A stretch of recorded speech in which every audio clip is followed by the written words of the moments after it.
Nah, baik Bapak Ibu, sebelum melanjutkan tentang materi hari ini yaitu tentang konsep Karnus pada sel abnormal, eh, saya sampaikan dulu bahwa mempelajari sel abnormal itu lebih sulit dibandingkan pada penyakit degeneratif.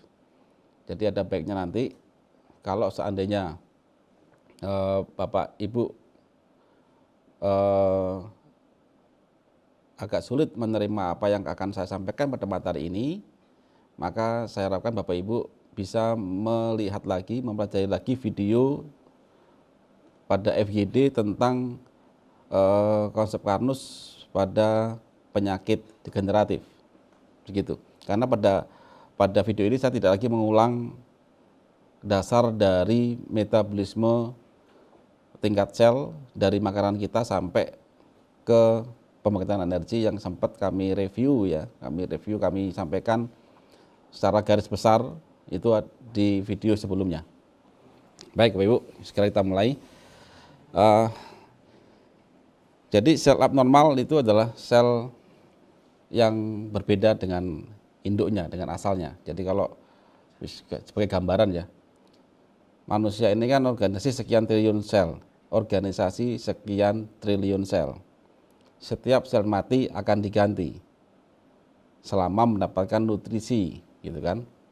Nah, kalau diganti kan diganti yang sama. Contoh, saya teriris luka ya. Kemudian selama terpenuhi gizi saya, sistem metabolisme dari makanan sampai pencernaan baik dan sampai ke tingkat sel sehingga sel bisa meregenerasi, akan diganti sel yang baru. Jadi mulus lagi.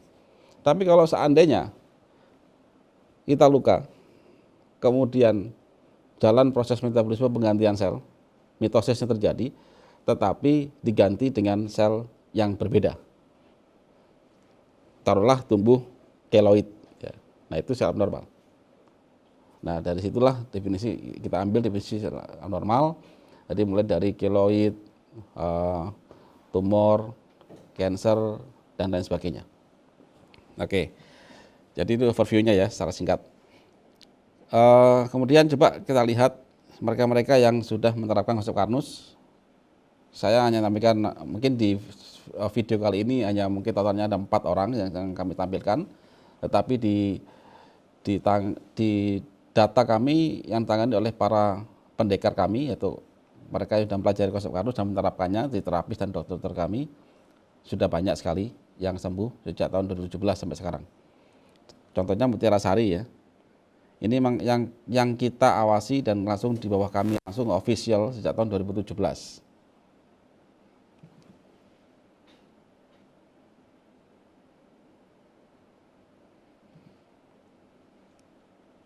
Ya.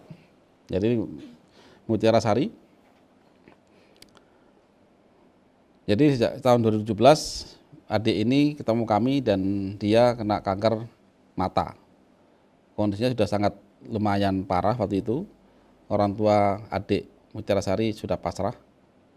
Singkat cerita, kami terapkan konsep Karnus.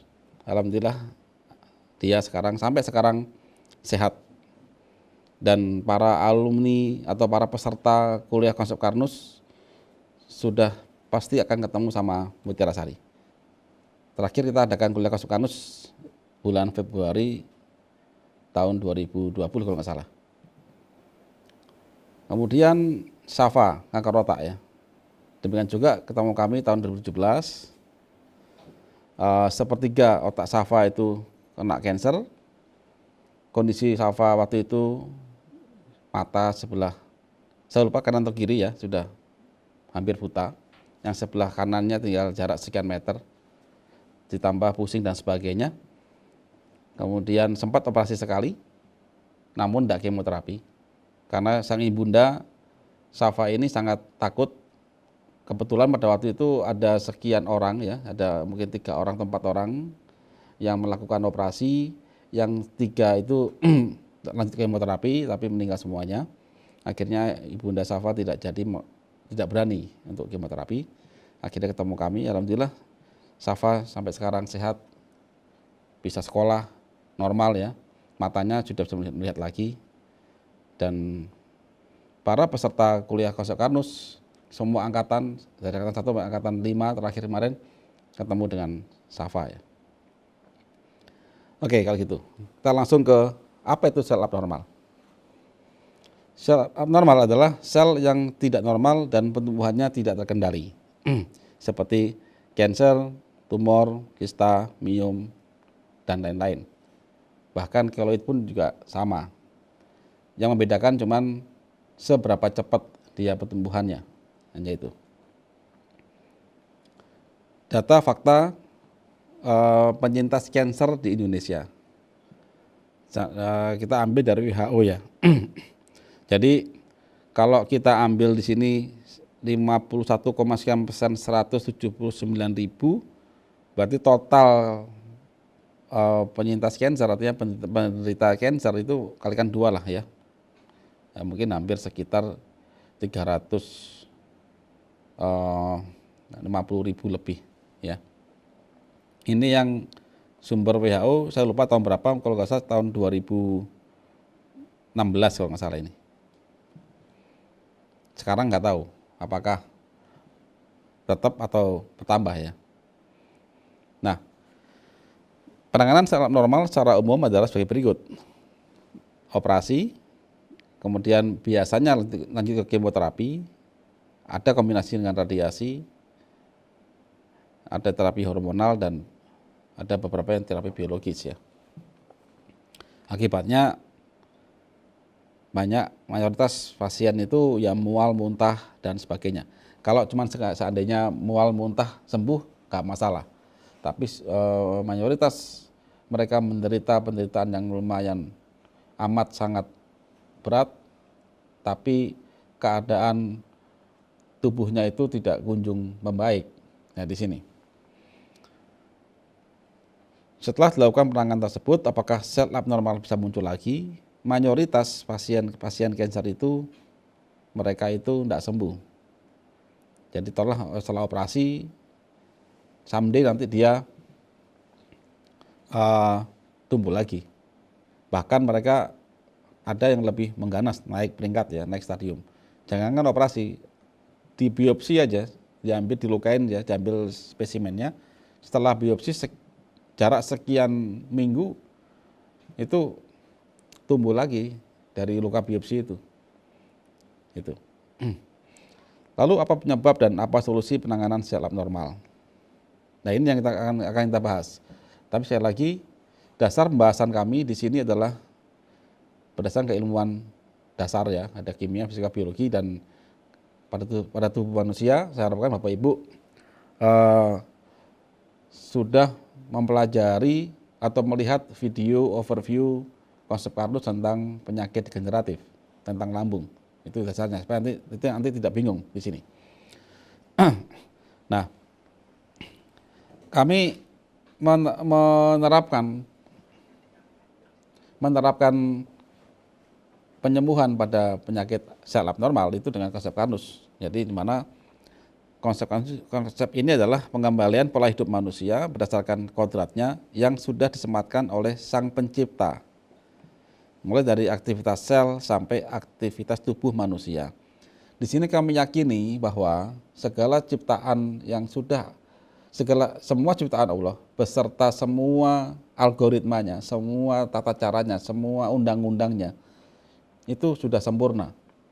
Dan apabila di situ ada sesuatu yang penyimpangan, berarti ada pelanggaran dari semua ketetapan, dan itu mayoritas itu kita yang melakukan. Oleh karena itu kalau kita mengembalikannya, nanti kita mencari kesembuhan, tolak kanker, penyembuhan, maka kita harus tahu bagaimana algoritma itu dan kita berupaya untuk mengembalikannya. Inilah yang kita baca di konsep Karnus. Jadi saya ulang lagi, manusia adalah organisasi sekian triliun sel. Jumlahnya banyak sekali, organisasi. Sel yang sama membentuk jaringan, kemudian organ, ya, kemudian sistem dan tubuh manusia. Nah sekarang begini Bapak Ibu, manusia itu terdiri sekian triliun sel, membentuk organ, punya fungsi mereka tuh bekerja, otomatis mereka bisa mati. Entah matinya itu mati umurnya karena umur ya, atau memang karena sesuatu hal, entah ada perlukaan, kebentur dan sebagainya, atau memang kelaparan. 3 ini. Tapi apapun itu, Allah sudah membuat suatu skema bahwa setiap sel mati akan diganti. Itu kan, setiap sel mati akan diganti. Kalau kita bisa mengganti dia tepat waktu, maka insya Allah kita nggak akan sakit. Tidak akan pernah sakit degeneratif, diabetes, hipertensi dan sebagainya. Nggak ada itu, insya Allah ya. Tapi kalau sel itu diganti, tetapi dengan resep yang berbeda, maka terjadilah sel abnormal ini. Itu. Jadi kalau begitu ada sel abnormal satu saja, dia berubah, maka bentuk jaringan abnormal, organ abnormal sudah.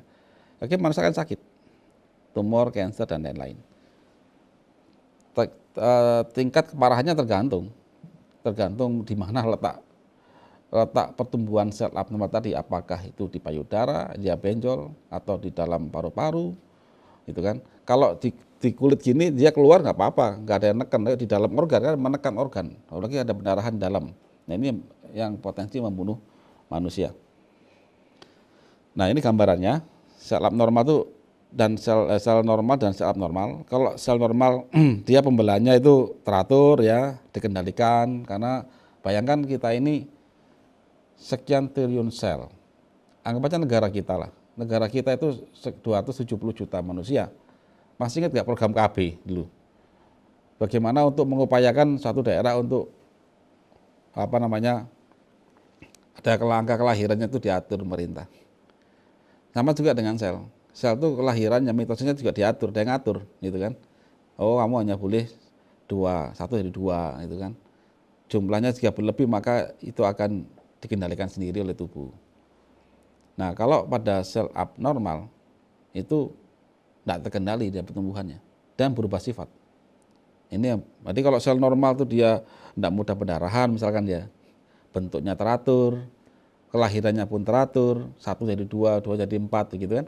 Kalau sel abnormal dia enggak, dia berubah semua sudah. Dari bentuknya dia berubah seperti ini. Ini kita gambarkan bergerigi gitu ya. Kemudian 1 jadi langsung beranak pinak cepat ya. Kayak saya kalau lihat dari jaringan begini saya ingat itu ya, ingat MLM ini. 1 2 2 4 dan kayak binary kayaknya ini ya. Nah, jadi serentak itu kan ya. Terjadi juga di dalam cancer atau subnormal ya. Oke. Sekarang kita lihat perbedaannya dan persamaannya. Sel normal dan sel abnormal. Oke, kita ada 3 parameter. 1 nutrisi, hidup, regenerasi dan inisiator ya. Oke. Pada aspek nutrisi, sel normal butuh nutrisi, dia butuh hidup. Kalau sel abnormal butuh juga, dia rakus teman. Nah ini, dia rakus, butuh banyak, gitu. Karena dia pertumbuhannya banyak. Kemudian hidup, apakah hidup? Sel normal tumbuh dan berkembang. Sel abnormal tumbuhnya cepat dan berkembang cepat. Nah ini, regenerasi bagaimana? Regenerasinya ya normal, artinya dia tidak berubah sifatnya. Kalau sel jantung mati ya tumbuh sel jantung yang baru. Kalau sel abnormal melahirkan sifat dan karakter berbeda dari sel asalnya. Contoh, sel payudara mati, kemudian ada yang merubah sifatnya sehingga timbullah benjolan atau tumor payudara. Artinya sudah berubah dari sifat sel payudara asal. Itu kan? Kemudian gimana inisiator oksidatif? Kalau sel normal tidak terinisiasi. Kalau sel abnormal terinisiasi sehingga dia berubah. Nah ini.